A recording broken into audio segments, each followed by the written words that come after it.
हरे कृष्णा भक्तों, स्वागत है आपका अपने चैनल पर प्रभु के भजन में।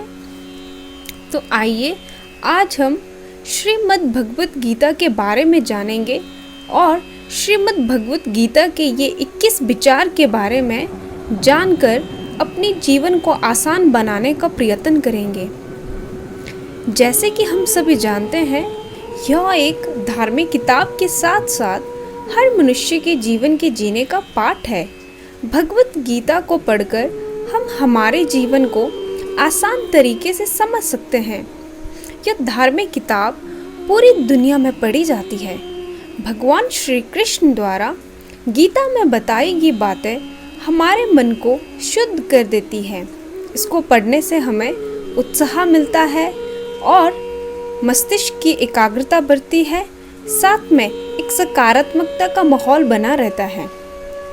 इस धार्मिक किताब को पढ़ने से हमें मोटिवेशन मिलता है और हम इससे अपने जीवन को सफल बनाने के लिए इसका मार्गदर्शक के रूप में उपयोग कर सकते हैं। दुनिया में बहुत सारे कामयाब लोग इस धार्मिक पुस्तक के कारण ही अपने जीवन में आगे बढ़ पाए हैं। आपको भी यह किताब ज़रूर पढ़नी चाहिए। अगर आप इस किताब को नहीं पढ़ सकते हैं तो इन विचारों को आप ज़रूर सुने और अपने जीवन में अमल में लाएं। यहाँ श्री कृष्ण जी कहते हैं, जिसने मन को जीत लिया है उसने पहले ही परमात्मा को प्राप्त कर लिया है, क्योंकि उसने शांति प्राप्त कर ली है। ऐसे मनुष्यों के लिए सुख दुख, सर्दी गर्मी और मान अपमान एक से हैं। आगे श्री कृष्ण जी कहते हैं, जो दान कर्तव्य समझकर बिना किसी संकोच के किसी जरूरतमंद व्यक्ति को दिया जाए वह सात्विक माना जाता है। ईश्वर, ब्राह्मणों, गुरु, माता पिता जैसे गुरुजनों की पूजा करना तथा पवित्रता, सरलता, ब्रह्मचर्य और अहिंसा ही शारीरिक तपस्या है। भगवत गीता के अनुसार नरक के 3 द्वार होते हैं: वासना, क्रोध और लालच। आगे श्री कृष्ण जी कहते हैं, भविष्य का दूसरा नाम ही संघर्ष है। हे अर्जुन, परमेश्वर प्रत्येक जीव के हृदय में स्थित है। हे अर्जुन, जो बहुत खाता है या कम खाता है, जो ज़्यादा सोता है या कम सोता है, वह कभी भी योगी नहीं बन सकता है। जो मुझे सब जगह देखता है और सब कुछ मुझ में देखता है, उसके लिए ना तो मैं कभी अदृश्य होता हूँ और ना ही मेरे लिए वह अदृश्य होता है। मैं हर जीव के हृदय में परमात्मा स्वरूप स्थित हूँ। जैसे ही कोई किसी देवता की पूजा करने की इच्छा करता है, मैं उसकी श्रद्धा को स्थिर करता हूँ, जिससे वह उसी विशेष देवता की भक्ति कर सके।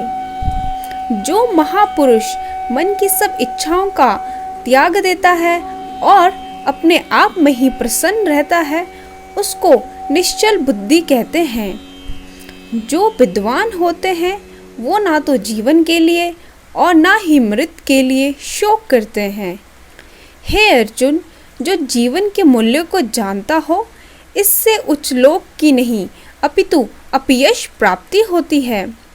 जीवन ना तो भविष्य में है ना अतीत में है, जीवन तो सिर्फ इस क्षण में है। खुद को जीवन के योग्य बनाना ही सफलता और सुख का एकमात्र मार्ग है। हे अर्जुन, जो पुरुष सुख तथा दुख में विचलित नहीं होता है और इन दोनों में संभाव रखता है, वह निश्चित रूप से मुक्ति के योग्य है।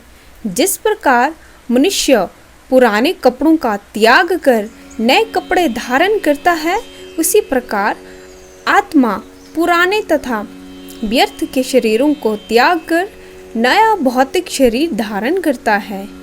हे अर्जुन, तुम्हारे तथा मेरे अनेक जन्म हो चुके हैं। मुझे तो बस वो सब जन्म याद है, लेकिन तुम्हें नहीं। जो कर्म को फल के लिए करता है, वास्तव में ना तो उसे फल मिलता है, ना ही वो कर्म है। कर्म करो, फल की चिंता मत करो।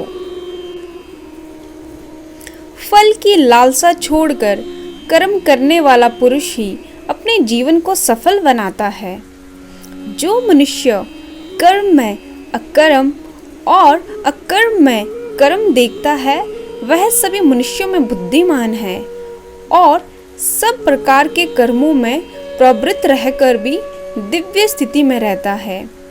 गुरु दीक्षा बिना प्राणी के सब कर्म निष्फल होते हैं। अपने अपने कर्मों के गुणों का पालन करते हुए प्रत्येक व्यक्ति सिद्ध हो सकता है। यज्ञ, दान और तपस्या के कर्मों को कभी त्यागना नहीं चाहिए, उन्हें हमेशा संपन्न करना चाहिए। हे अर्जुन, जो बुद्धि, धर्म तथा अधर्म, करणीय तथा अकरणीय कर्म में भेद नहीं कर पाती, वह राजा के योग्य है। जो पुरुष ना तो कर्म फल की इच्छा करता है और ना कर्म फल से घृणा करता है, वह सन्यासी जाना जाता है। जो मनुष्य अपने कर्म फल प्रति निश्चित है और जो अपने कर्तव्य का पालन करता है, वही असली योगी है। मनुष्य जो चाहे बन सकता है, अगर वह विश्वास के साथ इच्छित वस्तु पर लगातार चिंतन करे तो। मेरा तेरा छोटा बड़ा अपना पराया मन से मिटा दो, फिर सब तुम्हारा है और तुम सबके हो। जो हुआ वह अच्छा हुआ, जो हो रहा है वह अच्छा हो रहा है, जो होगा वो भी अच्छा ही होगा।